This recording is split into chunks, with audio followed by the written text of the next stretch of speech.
ஒரு முறை ஒரு போதகர் சொன்னார், அப்பவே வயசாயிடுச்சு, உயிரோட இருக்கிறாருன்னு தெரியல, அவர் வேலை செஞ்சுட்டு ஊழியம் செய்தவர். அவருக்கு ஒரு மனைவிக்கும் கடுமையான சண்டை, பயங்கரமான வாக்குவாதம். இவர் என்ன செய்யனே தெரில, குடும்பம் பிரிஞ்சிடும்ங்கிற ஒரு கண்டிஷன். அறைக்குள்ள போனவர் இரவெல்லாம் தூங்கலை, பைபிள் வாசிட்டே இருந்தாராம். ராத்திரி முழுதும் தூங்காம வேதத்தையே வாசிட்டு இருந்திருக்கிறார், தூங்கலை. நமக்கு பைபிள் படிச்சாலே தூக்கம் வருது, சில பேருக்கு பைபிள் பிரசங்கம் கேட்டாலே தூக்கம் வருது. பிரசங்க நேரத்தில் தூக்கம் வருதா?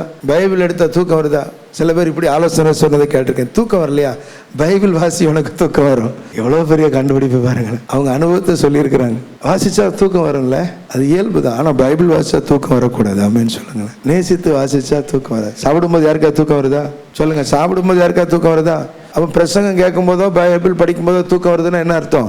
சாப்பாடை விட வேதத்தை என்ன செய்யலை, நேசிக்கலைன்னு அர்த்தம். ராத்திரி ஃபுல்லாக வாசிச்சுட்டு காலையில் கதவை திறக்கிறார்.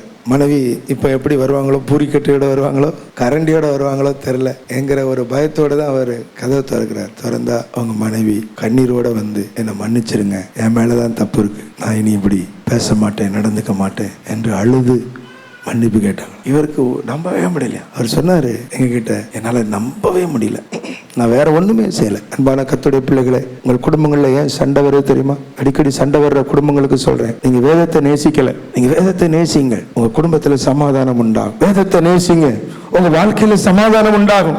யாராவது மறுத்து சொல்லுவீங்களா? இல்லையா, நான் வேதத்தை ரொம்ப நேசிக்கிறேன், என் வீட்டில் சண்டை வருதுன்னு சொல்லுங்களா? இல்லைங்க, அதை நேசிக்க நேசிக்க ரட்சிக்கப்படாதவங்க கூட ரட்சிக்கப்பட்டுருவாங்க. ஆமென்.